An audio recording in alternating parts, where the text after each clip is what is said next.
இன்னும் ஒன்றை சொல்லவா?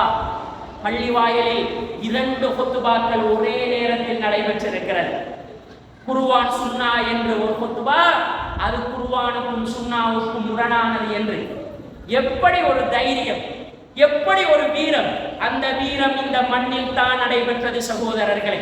நாங்கள் பதிலுக்களத்தில் இருக்கின்ற அந்த சஹாபாக்களை நினைத்து புகழுகிறோம், அவர்களுக்காக துஆ செய்கிறோம். அல்லாஹ் அவர்களை பொருந்தியவர்கள் என்றால் நானும் நீங்கள் முஸ்லிம்கள் அல்லவா? நம்முடைய இந்த கொள்கை பயணத்திற்கு உதவி செய்த அல்லது அல்லாஹ் பயன்படுத்திய ஒரு சமூகத்திற்காக நானும் நீங்களும் துஆ செய்ய கடமைப்பட்டிருக்கிறோம். மரணித்து மண்ணறைக்குள் இருக்கிறார்கள். யா அல்லாஹ், அந்த தியாகவான்களை ஷஹீதுகளாக நீ அங்கீகரிப்பாயாக என்ற பிரார்த்தனை வேண்டும். யா அல்லாஹ், அந்த தியாகவான்களை கபரிலே நீ கண்டித்து விடாதே என்ற பிரார்த்தனை நமக்கு வேண்டும். யா அல்லாஹ், அந்த தியாகவான்களை இந்த மண்ணிலே அவர்கள் செய்த அந்த நல்லறங்களை அங்கீகரிப்பாயாக என்ற பிரார்த்தனை வேண்டும்.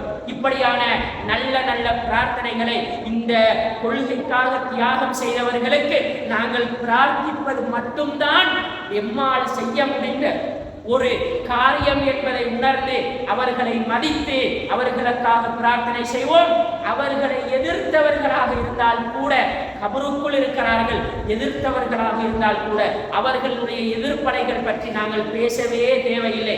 கபருக்குள் இருக்கிறார்கள் என்ற உணர்வோடு அல்லாஹ் அவர்களையும் மன்னிக்க வேண்டும் என்ற பிரார்த்தனையை நம்முடைய உள்ளத்தில் வைத்துக் கொள்வோம். அன்பார்ந்த தாய்மார்களே, சகோதரிகளே, வரலாறு முக்கியம். அல்லாஹ் ரப்பல் ஆலமீன் நிறைய வரலாறுகளை சொல்லுகிறான். படித்தவர்களாக, நல்லவர்களாக, அறிஞர்களாக இருக்கின்ற நாம் இந்த வரலாறை, நம் கிராமத்தின் வரலாறை நாம் பாதுகாக்க மறந்துவிடக் கூடாது. இந்த பள்ளிவாயல் கட்டப்பட்ட வரலாறு, ரோடுகள் போடப்பட்ட வரலாறு, மையவாடி வந்த வரலாறு, இந்த பள்ளிக்குள் கொள்கை வந்த வரலாறு, ஊருக்குள் கொள்கை வந்த வரலாறு மறக்கடிக்கப்பட்டு விடக்கூடாது. வெறுமனே 50 வருடத்திற்குள், வெறுமனே நடந்த 50 வருடத்திற்குள் நிறைய நிகழ்வுகளை நாங்கள் மறந்துவிட்டோம். வரலாறுகளை பாதுகாப்போம்.